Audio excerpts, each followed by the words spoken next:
The world was broken. From high up, the city of New Daegu looked like a child's toy that had been smashed by a giant. Thick black smoke rose from several places, painting dirty lines across the pale blue sky.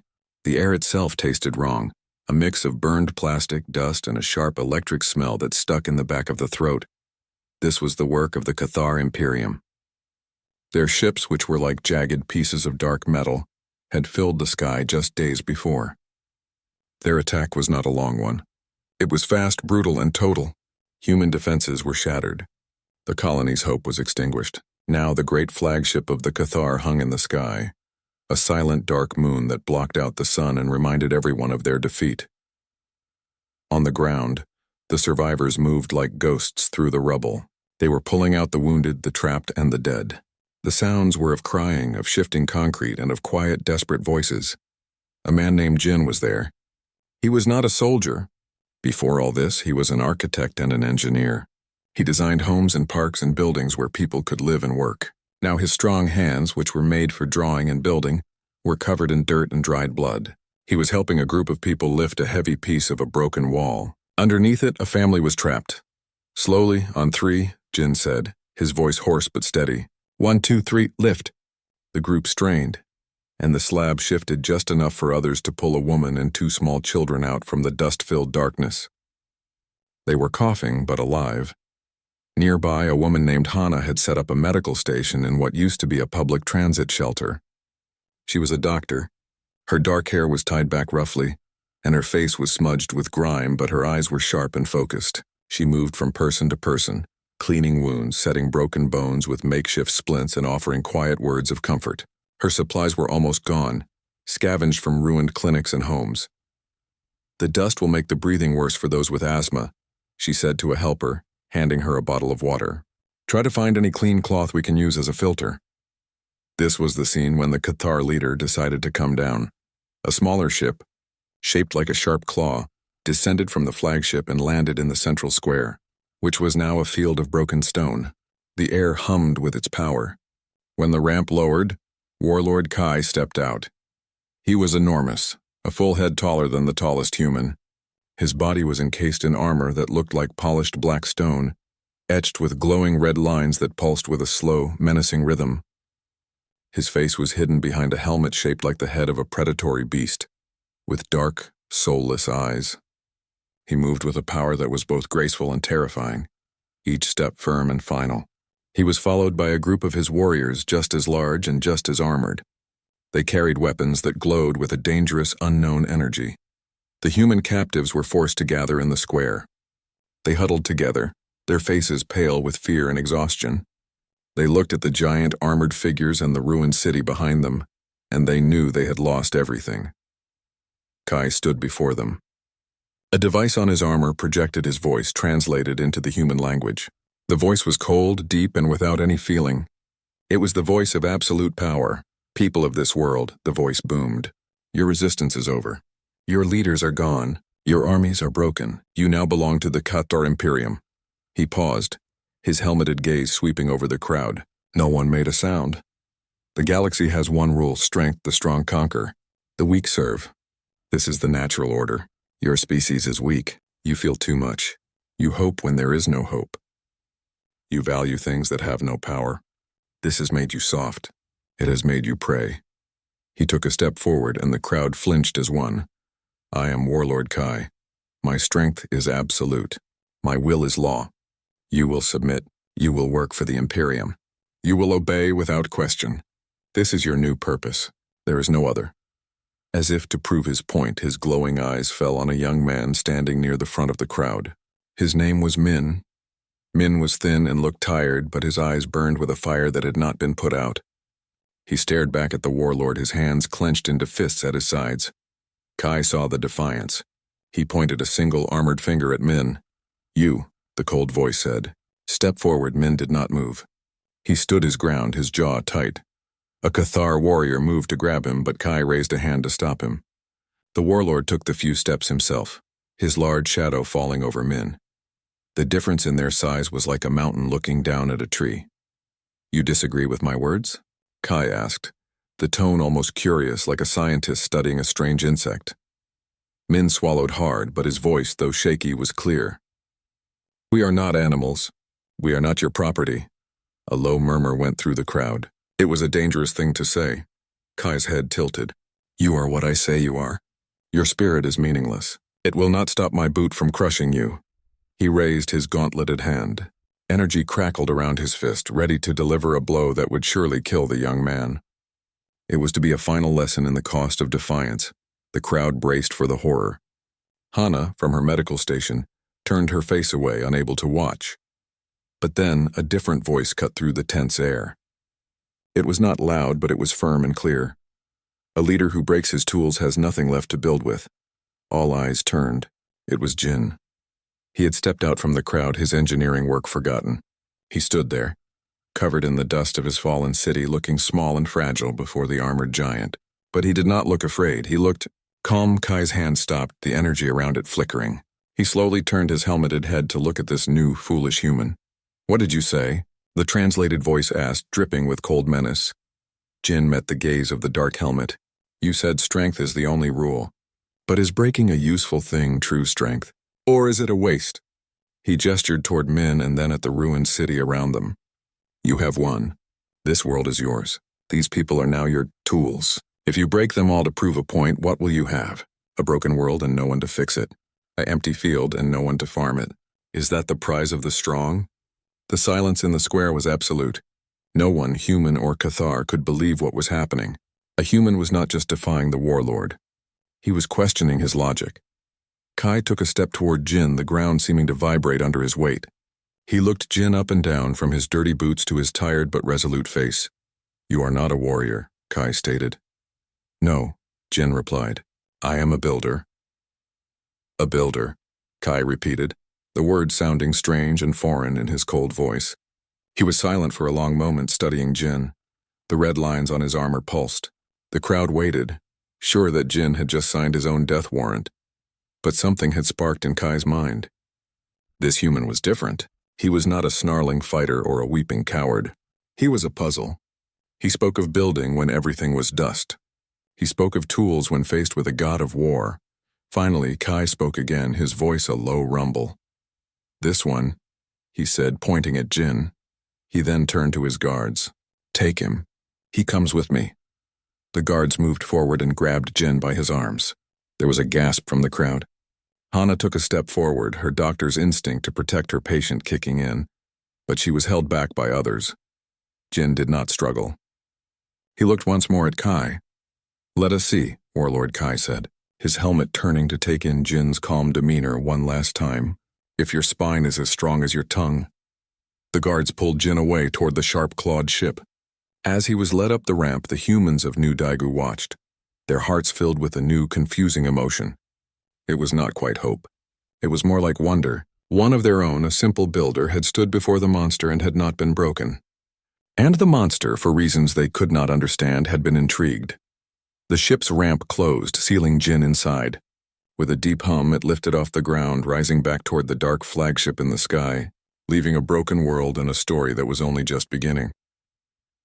The world inside the Cathar flagship was a place of sharp angles, cold metal, and a constant low hum that vibrated deep in the bones. There were no soft edges, no warm colors. Everything was gray, black, or the dull red of warning lights.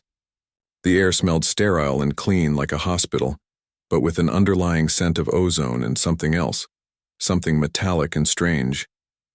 Jin was not thrown into a dark cell with chains. Instead, the Cathar warriors brought him to a room that was completely white and sterile. It was a perfect cube.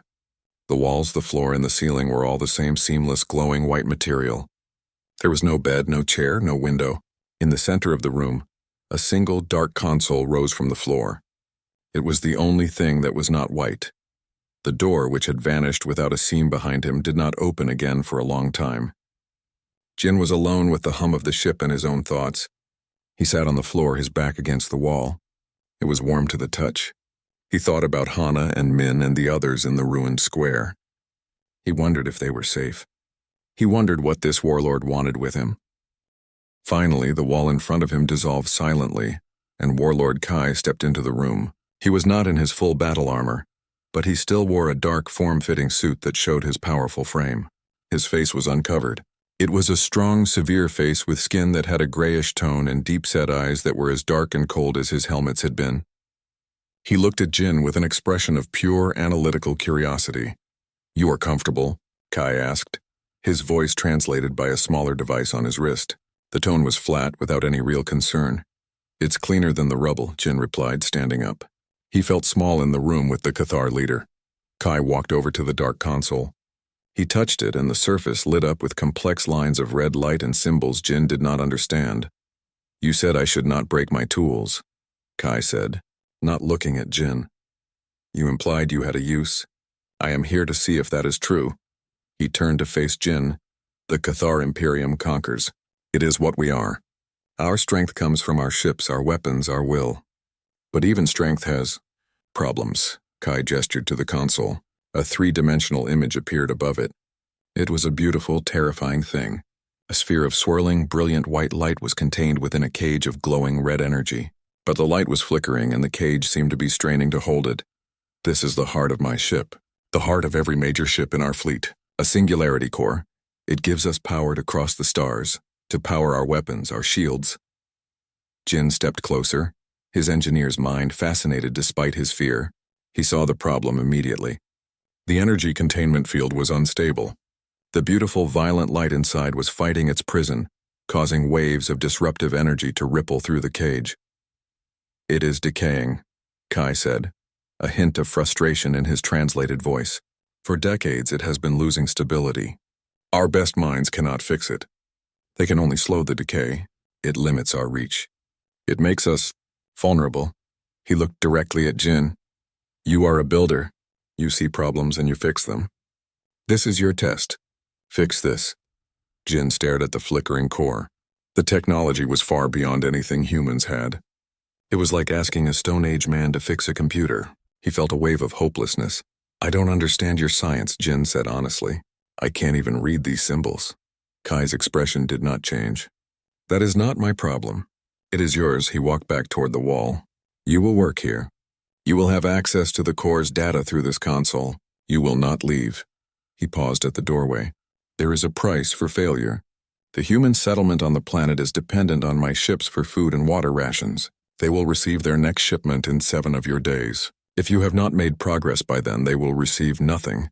The wall dissolved and then resealed, leaving Jin alone again. The weight of the threat pressed down on him. The lives of Hana, Min, and everyone else now depended on him solving a puzzle he could not even begin to understand. For a long time, Jin just sat on the floor, his head in his hands. He was an architect. He designed structures to stand against wind and gravity. He understood balance and harmony and the flow of forces. This was a star in a cage. He had no choice. He stood up and went to the console. He began to work. He started not with the advanced physics, but with the basic principles he knew. He asked the computer to show him the energy patterns. He looked for rhythms, for vibrations, for any kind of pattern in the chaos. The Cathar science was all about raw power, about forcing the energy to obey. Their solutions were like trying to hold back a flood with a thick, strong wall. But the flood was always eroding the wall, always finding a weak spot. Jin thought about music. He thought about a bridge vibrating in a strong wind. If you fought the vibration directly, the bridge could shatter. But if you understood the vibration, you could design the bridge to move with it, to dissipate the energy safely. He spent days at the console, his eyes burning from the red light. He slept in short, fitful bursts on the warm floor. He ate the bland, nutrient-rich paste that was delivered through a small slot in the wall. He ignored the tiredness and the fear. He focused on the pattern.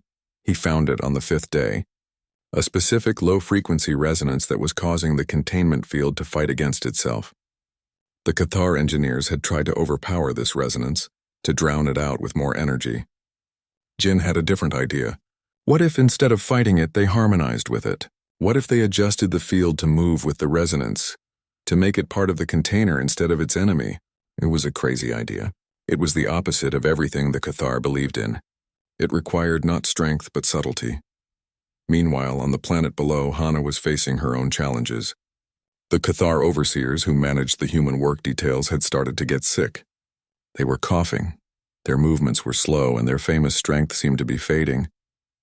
They came to her, the human doctor, because their own medics could not find a cause. Hana examined them. She quickly realized it was not a human virus. It was something in the planet's environment. A native spore in the air, harmless to humans, was reacting badly with the Cathar biology. It was a mild illness, but it was making the powerful warriors weak and irritable. She knew this was a kind of power. She had a secret. She could make a simple medicine from local plants to help them, or she could do nothing and let the Cathar weakness continue. She decided to help, but slowly, and she never told them the true cause. She made them dependent on her skill, her knowledge. It was a small, quiet form of resistance. On the 7th day, Warlord Kai returned to the White Room. Jin was waiting for him, standing by the console. He looked exhausted, but his eyes were clear. "Well?" Kai's voice was cold. "Do my people eat today?" "I have a solution," Jin said. He felt a knot of fear in his stomach. His idea was just a theory. It could just as easily make the core explode. "Show me." Jin activated the console. He explained his idea. He did not use complex terms. He used the story of the bridge and the wind.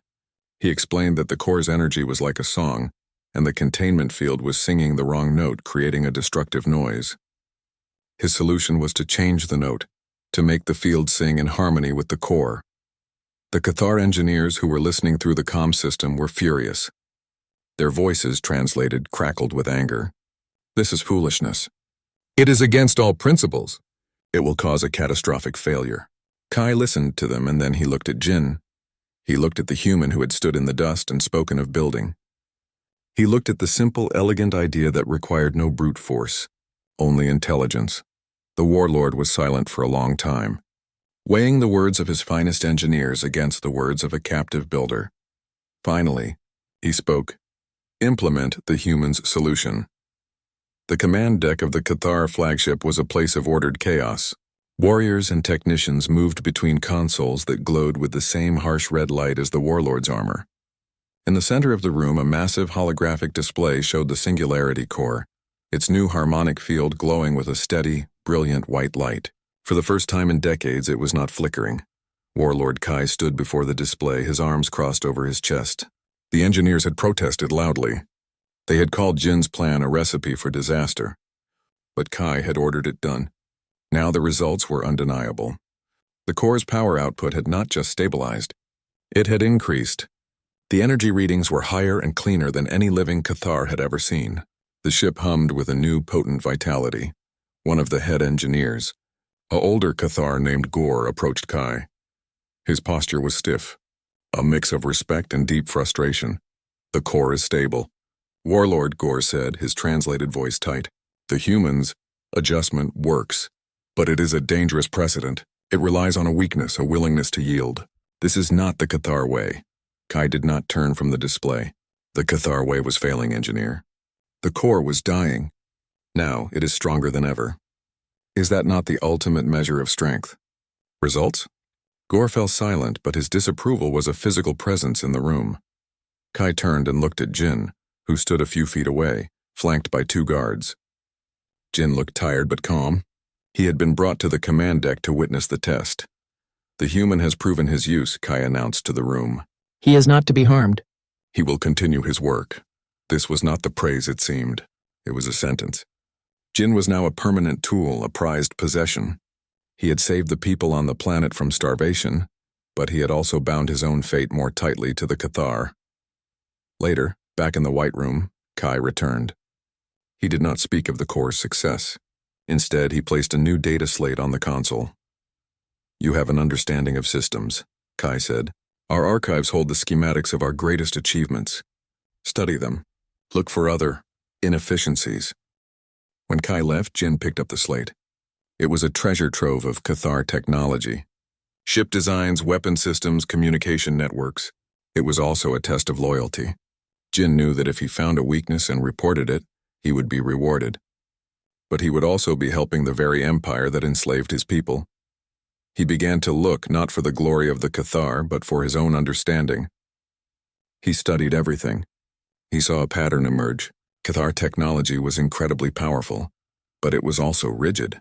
It was all force and no flexibility. It was like a man with huge muscles who had never learned to dance. As he studied the schematics for the warrior's armor, he found something strange. The armor was not just protection. It was connected directly to the wearer's nervous system. It made them faster, stronger, and completely unified in battle. But the schematic showed a constant low-level energy signal being fed into the wearer's brain. It was a signal designed to heighten aggression and suppress fear, empathy, and doubt. This was the source of their famous unity and their cold brutality. They were not just wearing armor. They were fused with it, their very emotions being controlled to make them perfect, relentless soldiers. Then, Jin looked closer. He found a flaw.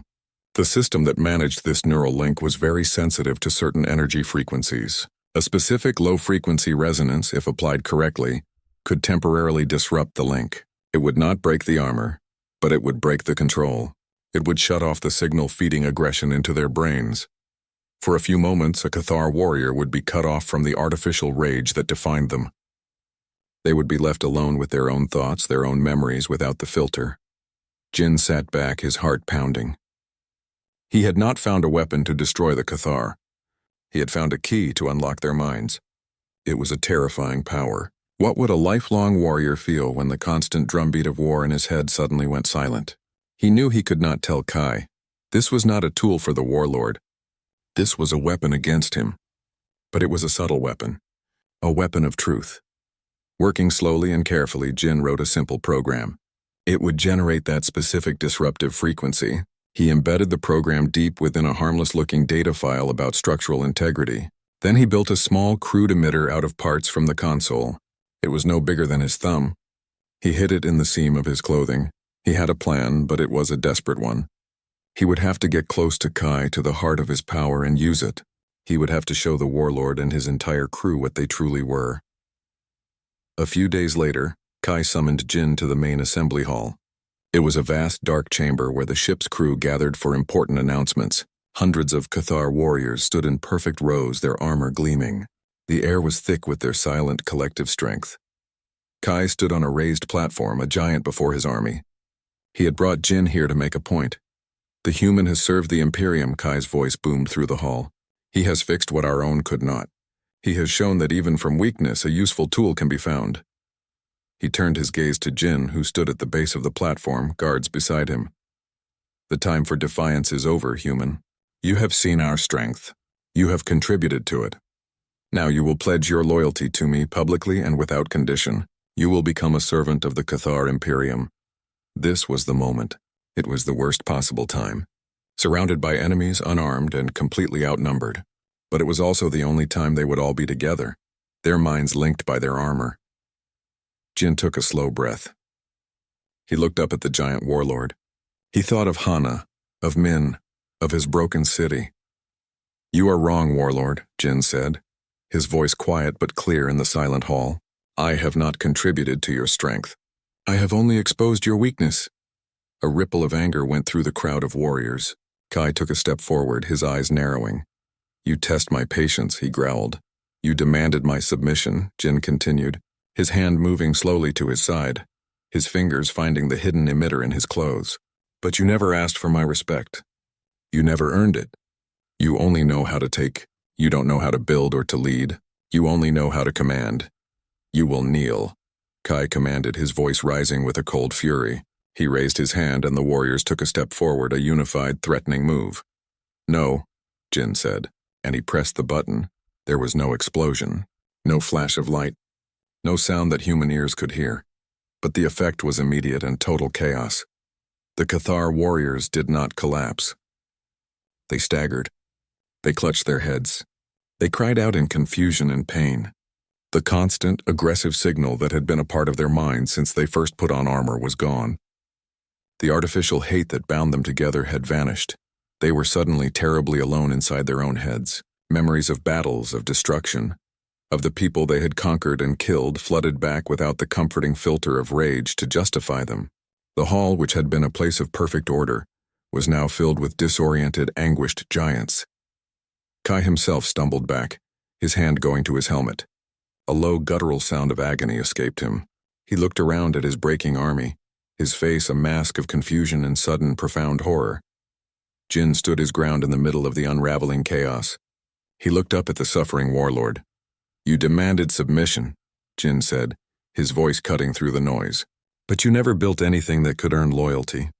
Your empire is a ghost haunted by the voices it silences." The great hall was a storm of confusion. The Cathar warriors, who moments before had been a single, terrifying weapon, were now broken into hundreds of lost and hurting individuals.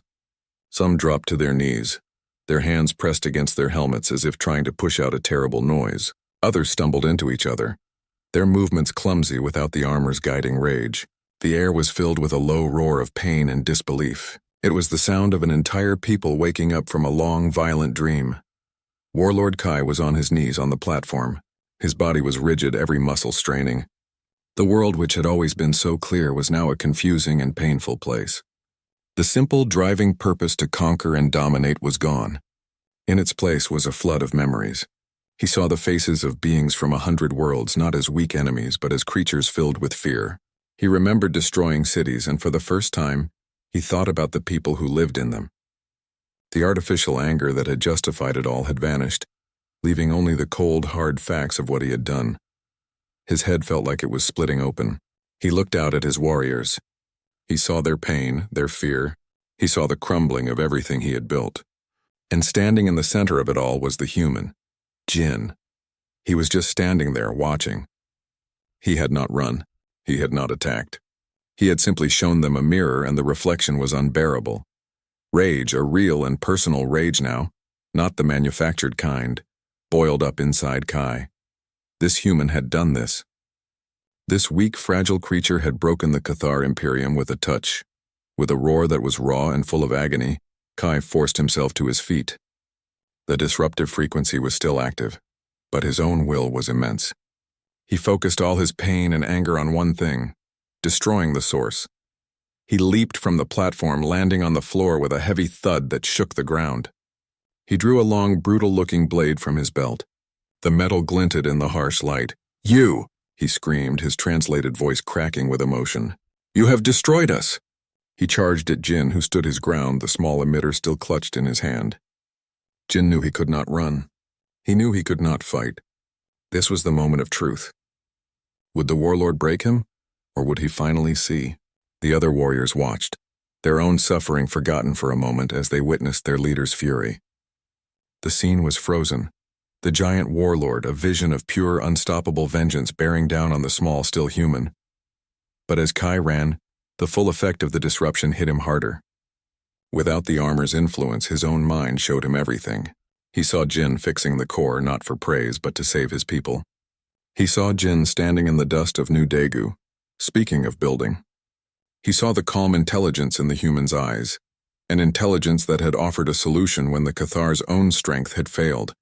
The blade in his hand felt suddenly heavy and wrong. The act of killing this unarmed man who had done nothing but show them the truth felt not like strength but like the most terrible weakness. He skidded to a halt just in front of Jin. His chest was heaving. The point of his blade was only a hand's width from Jin's chest. His arm trembled with the effort to strike. Jin looked up at him. There was no fear in his eyes. There was only a deep, weary sadness. "Is this the only answer you have?" Jin asked, his voice quiet but clear. "Is destruction the only thing you know?" Kai stared at him. The words echoed in his mind, mixing with the screaming of his own conscience. He looked at the blade, then at Jin's face. He saw the architect, the builder, the man who had offered harmony instead of force. All across the hall, the Cathar warriors were watching. They saw their warlord, poised to kill the human who had revealed their prison. But they also saw the conflict on his face. They felt the same conflict in their own hearts. The moment stretched. The choice was his alone. The old way demanded Jin's death. It was the Cathar way: conquer or be conquered, destroy the problem. But the new, painful, quiet voice in his head asked a different question. What if the problem was not the human? What if the problem was the way they had always lived? A low groan escaped Kai's lips. The fight went out of his shoulders. The terrible, blinding rage was gone, leaving only a vast and empty sorrow. His fingers loosened. The heavy, brutal blade clattered loudly on the metal floor. The sound echoed through the silent hall. He did not kneel. Not yet. The act was too great, too meaningful. But he took a step back. He lowered his head, breaking his gaze from Jin's. The emitter's effect began to fade. The disruptive frequency stopped.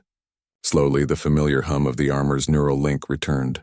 The artificial aggression flooded back into their minds, a comforting, familiar blanket. But it was different now. They had felt what was underneath. They had remembered. The blanket was familiar, but it was also a cage they now knew existed. The warriors slowly straightened up.